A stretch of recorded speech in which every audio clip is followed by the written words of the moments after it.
Hello दोस्तों, मेरा नाम है अजय सिंह और स्वागत है आप सभी का हमारे YouTube channel Shri education platform में। तो दोस्तों, आज हम डिस्कस करने वाले हैं इलेक्ट्रॉन गेन एंथैल्पी यानी इलेक्ट्रॉन लब्धि एंथैल्पी के बारे में। प्रीवियस वीडियो में हमने डिस्कस किया था बेटा आयरन एंथैल्पी और आयनाइजेशन एंथैल्पी के बारे में। ठीक है दोस्तों, और ये हमारा जो चैप्टर चल रहा है वो चल रहा है बेटा classification of element and periodicity in properties. ठीक है दोस्तों, तो आज हम स्टार्ट करने वाले हैं बेटा इलेक्ट्रॉन लब्धि एंथैल्पी। दोस्तों, वीडियो अच्छी लगी तो लाइक शेयर एंड सब्सक्राइब जरूर करना।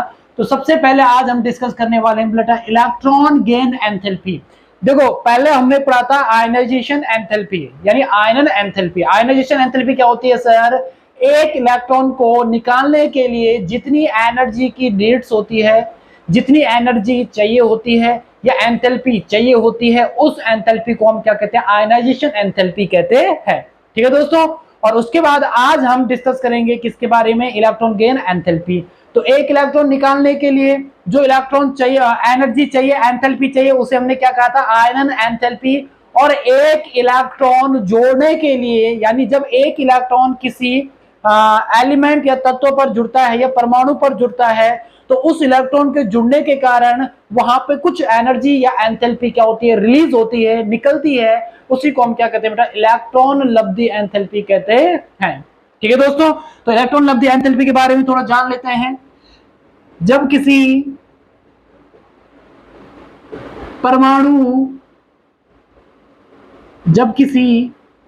परमाणु पर इलेक्ट्रॉन योग के कारण, योग मतलब ऐड होने के कारण, योग के कारण जब किसी परमाणु पर इलेक्ट्रॉन योग के कारण ऊष्मा या एंथैल्पी निकलती है, उसी को हम क्या कहते हैं बेटा? उसी को हम क्या कहते हैं? इलेक्ट्रॉन लब्धि एंथैल्पी। और किससे रिप्रेजेंट करते हैं बेटा? डेल ई जी एच। ई का मतलब इलेक्ट्रॉन और जी का मतलब क्या है? गेन, यानी इलेक्ट्रॉन गेन एंथैल्पी। क्लियर है दोस्तों? मतलब किसी परमाणु पर एक इलेक्ट्रॉन जोड़ने पर, जब एक इलेक्ट्रॉन यहां पे जुड़ेगा तो ये परमाणु क्या कर रहा है? इलेक्ट्रॉन को ले रहा है, तो उस पर कौन सा चार्ज आता है बेटा? Negative charge. और प्लस में यहां पर जो एंथैल्पी निकलती है, उसी एंथैल्पी को हम क्या बोल देते हैं? Electron gain enthalpy. Electron gain enthalpy. Clear है दोस्तों? ठीक है सर। अब ध्यान देना कि प्राइमरी जो क्या होती है, प्राइमरी क्या होती है? इलेक्ट्रॉन गेन एंथैल्पी होती है, वो बहुत ज्यादा क्या होती है बेटा? ऋणात्मक होती है, नेगेटिव बहुत ज्यादा होती है। लेकिन ये तो प्राइमरी है, लेकिन सेकेंडरी अगर किसी की गेन एंथैल्पी होती है तो वो बहुत ही ज्यादा क्या होती है बेटा? पॉजिटिव होती है। यानी आप ऐसे समझो, अगर एक इलेक्ट्रॉन किसी तत्व पर जुड़ रहा है, किसी एलिमेंट पर जुड़ रहा है, तो वहां पर जो एनर्जी रिलीज होगी वो क्या होगी? कम होगी। और अगर सेकंड इलेक्ट्रॉन जुड़ रहा है वापस से, तो वहां पर एंथैल्पी यानी इलेक्ट्रॉन गेन एंथैल्पी बहुत ज्यादा क्या होती है बेटा? ज्यादा होती है। यानी किस में होती है? पॉजिटिव में होती है। क्लियर है भाई? अब बेटा इसमें हम कुछ फैक्टर्स के बारे में समझते हैं। वो फैक्टर्स जो इलेक्ट्रॉन गेन एंथैल्पी को या तो इंक्रीज कर देते हैं या क्या कर देते हैं? डिक्रीज कर देते हैं। ठीक है दोस्तों, तो सबसे पहले हम डिस्कस करेंगे किसके बारे में बेटा? सबसे पहले हम डिस्कस करेंगे जेड इफेक्ट के बारे में। किसके बारे में? जेड इफेक्ट के बारे में। ध्यान से सुनना, जिसका जितना ज्यादा जेड इफेक्ट होगा, जिसका जेड इफेक्ट जितना ज्यादा होगा, उसकी आयनाइजेशन एंथैल्पी यानी डेल ई जी एच उतनी ही क्या होती है? कम होती है। यानी आप ये कह सकते हो कि ये एक दूसरे के क्या होते हैं? इनवर्सली क्या होते हैं बेटा? प्रोपोर्शनल होते हैं। क्लियर है दोस्तों? ध्यान सुनना, जेड इफेक्ट क्या होता है? लास्ट इलेक्ट्रॉन और न्यूक्लियस के बीच में जो अट्रैक्शन होता है, उसी को हम क्या कहते हैं बेटा? जेड इफेक्ट कहते हैं। और जिसका जेड इफेक्ट ज्यादा होता है उसके लिए डेल ईजी एच की वैल्यू क्या होती है? कम होती है। अब मुझे बताओ 17 जो आपका ग्रुप है, 17 ग्रुप यानी हैलोजन जो आपका ग्रुप है बेटा, उसका जेड इफेक्ट क्या होता है बेटा, बहुत ज्यादा होता है। जेड इफेक्ट अगर ज्यादा है तो ये क्या करेंगे बेटा, जो एंथैल्पी रिलीज करेंगे वो बहुत ही ज्यादा क्या होती है बेटा, कम होती है। क्लियर है भाई? यानी अगर आपसे कोई क्वेश्चन पूछे कि पूरे पीरियोडिक टेबल में सबसे नेगेटिव इलेक्ट्रॉन गेन एंथैल्पी किसकी होती है, तो किस ग्रुप की होती है बेटा, 17 ग्रुप की होती है। क्लियर है भाई? तो ये रिलेशन किसके बीच में हो गया हमारा, Z effect and electron gain enthalpy के बीच में। फिर सेकेंड हमारे पास आ जाता है स्क्रीनिंग इफेक्ट या सील्डिंग इफेक्ट, जिसको हम क्या कहते हैं बेटा, आवरण क्या कहते हैं, प्रभाव, आवरण प्रभाव या परिरक्षण प्रभाव।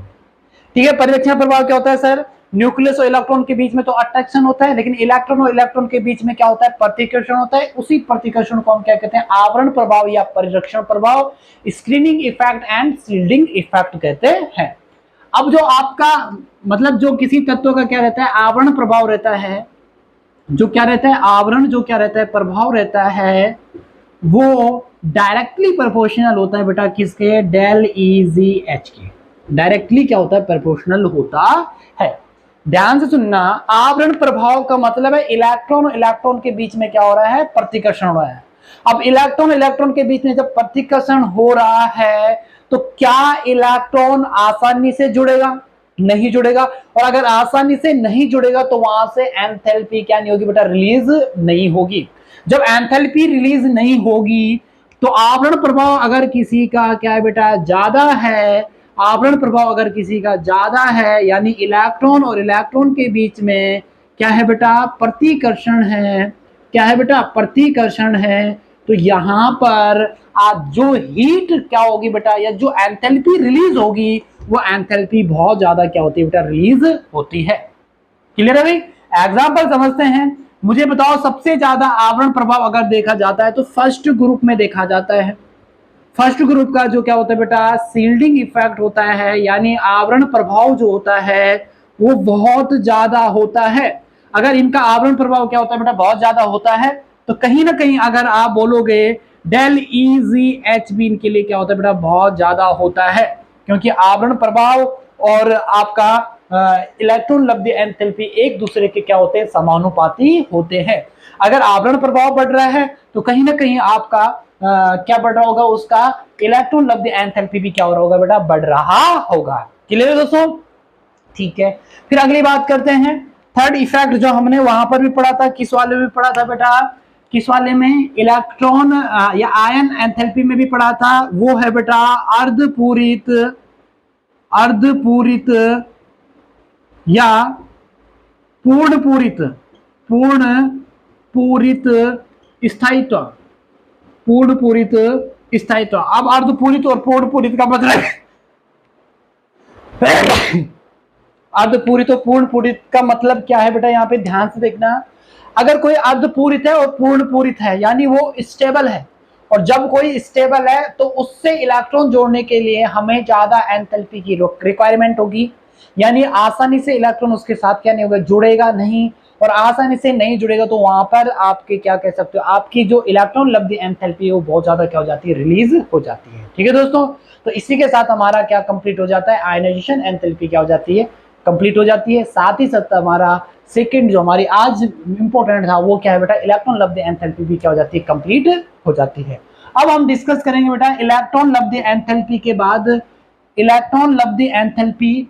अच्छा, इसमें थोड़ा एक पॉइंट और छूट गया है बेटा, ध्यान से देखना कि अगर हम ग्रुप्स में आवर्त में लेफ्ट टू राइट जाते हैं, मतलब अगर पीरियड्स में हम लेफ्ट टू राइट जाते हैं बेटा, लेफ्ट से अगर क्या जाते हैं, राइट जाते हैं, मतलब आप ये कह सकते हो कि आपका किससे, सोडियम से अगर मान लो हम किसकी तरफ जा रहे हैं, हैलोजन्स की तरफ जा रहे हैं, यानी फर्स्ट ग्रुप से अगर हम 17 ग्रुप या 18 ग्रुप की तरफ जा रहे हैं बेटा, तो 18 ग्रुप की तरफ जाने पर यहां पर जो आपकी जो इसकी क्या रहती है, डेल EZH रहता है बेटा, वो क्या होता जाता है, डिक्रीज होता जाता है। लेकिन टॉप टू बॉटम आने पर, टॉप टू बॉटम आने पर मतलब लिथियम से लास्ट सीजियम या फ्रेंसियम तक आने पर डेल EZH जो होता है बेटा वो क्या होता जाता है, इंक्रीज होता जाता है। और याद रखना 17 ग्रुप के लिए भी क्या रहता है, प्लस में रहती है, और 18 ग्रुप के लिए भी बहुत ज्यादा क्या रहता है बेटा, प्लस में रहता है, क्योंकि 18 ग्रुप क्या रहता है बेटा, फुल फील्ड रहता है, इनका ऑक्टेट कंप्लीट होता है, और ऑक्टेट कंप्लीट होने के कारण इलेक्ट्रॉन इन पे आसानी से क्या नहीं हो सकते, जुड़ नहीं सकते हैं। ठीक है भाई दोस्तों, हम डिस्कस करने वाले हैं विद्युत ऋणात्मकता यानी इलेक्ट्रोनेगेटिविटी के बारे में।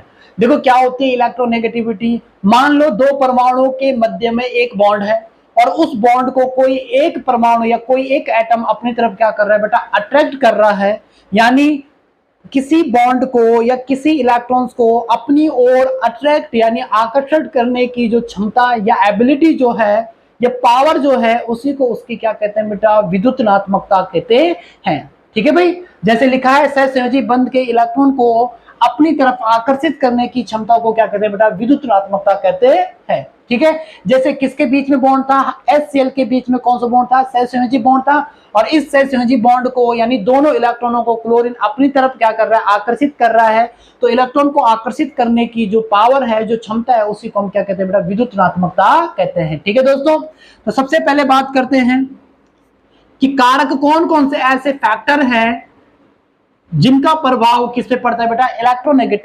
इलेक्ट्रोनेगेटिविटी पर पड़ता है। सबसे पहले इंपॉर्टेंट है बेटा तुम्हारे लिए जेड इफेक्ट। जो जेड इफेक्ट होता है बेटा, जेड इफेक्ट और इलेक्ट्रोनेगेटिविटी एक दूसरे के डायरेक्टली प्रोपोर्शनल होते हैं, समानुपाती होते हैं। ध्यान से सुनना, जेड इफेक्ट लास्ट इलेक्ट्रॉन और नाभिक के बीच का आकर्षण, और जो नाभिक ज्यादा इलेक्ट्रॉनों को आकर्षित करेगा तो उसकी विद्युत ऋणात्मकता भी क्या होगी बेटा, ज्यादा होगी। आकर्षण करने की क्षमता को ही क्या कहते हैं बेटा, विद्युत ऋणात्मकता कहते हैं। सबसे ज्यादा जेड इफेक्ट कौन से ग्रुप का रहता है बेटा, 17 ग्रुप का रहता है। इसी कारण इन्हें क्या कहते हैं बेटा, जेड इफेक्ट इनका ज्यादा होता है। तो जेड इफेक्ट ज्यादा है तो इनका इलेक्ट्रोनेगेटिविटी भी क्या रहती है बेटा, ज्यादा रहती है। इलेक्ट्रोनेगेटिविटी ज्यादा होने के कारण इन्हें कौन से ग्रुप के एलिमेंट्स कहते हैं बेटा, हैलोजन ग्रुप के क्या बोलते हैं, एलिमेंट्स बोलते हैं। क्लियर है। 17 ग्रुप के बाद 16 ग्रुप की इलेक्ट्रोनेगेटिविटी ज्यादा रहती है, जिसके कारण इन्हें क्या कहा जाता है बेटा, चाल्कोजेन कहा जाता है। क्या कहा जाता है, चाल्कोजेन कहा जाता है। सबसे कम जेड इफेक्ट किसका रहता है बेटा, फर्स्ट ग्रुप का। अगर कम जेड इफेक्ट है तो बेटा उसकी इलेक्ट्रोनेगेटिविटी भी क्या रहती है, कम रहती है। क्लियर है दोस्तों। और पूरी पीरियोडिक टेबल में सबसे ज्यादा इलेक्ट्रोनेगेटिव जो एलिमेंट्स है वो आपका कौन सा है बेटा, फ्लोरीन है। क्लियर है दोस्तों। सबसे कम इलेक्ट्रोनेगेटिव जो एलिमेंट वो कौन है बेटा, फ्रांसियम है। उसके बाद हम सेकंड की बात करते हैं, ये जेड इफेक्ट था। सेकंड यहाँ पर आपका जो आप बोल सकते हो ये है आयनन, या आप ये बोल सकते हो आवरण प्रभाव। आवरण प्रभाव, सर आवरण प्रभाव मतलब अगर आवरण प्रभाव किसी का ज्यादा है, आवरण प्रभाव अगर किसी का क्या है, ज्यादा है, तो बेटा विद्युत ऋणात्मकता उसकी यानी इलेक्ट्रोनेगेटिविटी उसकी क्या होती है बेटा, कम होती है। ध्यान से सुनना, आवरण प्रभाव का मतलब क्या होता है, इलेक्ट्रॉन इलेक्ट्रॉन के बीच में क्या होगा, प्रतिकर्षण होगा, तो इलेक्ट्रॉन कहां चले जाएगा, बाहर चले जाएगा। यानी नाभिक उस इलेक्ट्रॉन को अपनी तरफ क्या नहीं कर पाएगा, आकर्षित नहीं कर पाएगा। जब उस इलेक्ट्रॉन को आकर्षित नहीं कर पाएगा तो और इलेक्ट्रॉनों को आकर्षित ऑब्वियसली नहीं कर पाएगा, तो उसकी इलेक्ट्रोनेगेटिविटी क्या हो जाती है बेटा, कम हो जाती है। ठीक है दोस्तों। अब इसी टाइप में आगे चलते हैं सी पॉइंट में, परमाणु त्रिज्या। परमाणु त्रिज्या या परमाणु आकार, परमाणु त्रिज्या या परमाणु आकार, जिसका जितना ज्यादा छोटा आकार होता है उसकी विद्युत ऋणात्मकता उतनी ही क्या होती है बेटा, ज्यादा होती है। सबसे छोटा आकार पूरे ग्रुप, अगर ग्रुप्स की बात करते हैं, सबसे छोटा आकार किसका रहता है बेटा, 17 का रहता है। ठीक है, 17 का आकार सबसे छोटा होने के कारण इनकी इलेक्ट्रोनेगेटिविटी भी क्या रहती है बेटा, ज्यादा रहती है। तो इससे हमें कुछ इंपॉर्टेंट फैक्ट्स मिल रहे हैं बेटा। इंपॉर्टेंट फैक्ट्स क्या हैं कि जनरली जब हम ग्रुप्स में लेफ्ट टू राइट जाते हैं, जब ग्रुप्स में हम लेफ्ट टू राइट जाते हैं तो साइज इंक्रीज होता है, सॉरी साइज जो होता है एटम्स का वो क्या होता है बेटा, डिक्रीज होता है। जब हम लेफ्ट टू राइट जाते हैं तो जो साइज या जो रेडियस होती है एटम की, जो क्या होती है बेटा, रेडियस होती है, साइज एंड रेडियस क्या होता जाता है, डिक्रीज होता जाता है। साइज और रेडियस क्या होता जाता है बेटा, डिक्रीज होता जाता है। और साइज और रेडियस जो है, साइज और जो जेड इफेक्ट है वो एक दूसरे के क्या रहते हैं बेटा, इनडायरेक्टली क्या रहते हैं, इनवर्सली क्या रहते हैं, प्रोपोर्शनल रहते हैं। जिसका जितना छोटा आकार होगा उसकी विद्युतनात्मकता उतनी ही क्या रहती है, ज्यादा रहती है। ठीक है भाई, तो आप क्या बोलोगे, जब साइज रेडियस क्या हो रहा है, डिक्रीज हो रहा है, तो इसी के साथ इलेक्ट्रोनेगेटिविटी क्या हो रही होगी बेटा, इलेक्ट्रोनेगेटिविटी क्या हो रही होगी, इंक्रीज। इलेक्ट्रोनेगेटिविटी इंक्रीज हो रही है तो आप ये कह सकते हैं सर जेड इफेक्ट भी कहीं ना कहीं क्या हो रहा होगा, इंक्रीज हो रहा होगा। क्लियर दोस्तों, ठीक है। अगर जेड इफेक्ट इंक्रीज हो रहा है तो आप ये भी तो कह सकते थे सर आयनाइजेशन एंथैल्पी भी क्या होती जाती है, इंक्रीज होती जाती है। आयनाइजेशन एंथैल्पी इंक्रीज होती है, लेकिन डेल EZH की जो वैल्यू होती है वो क्या होती जाती है बेटा, डिक्रीज होती जाती है। क्यों?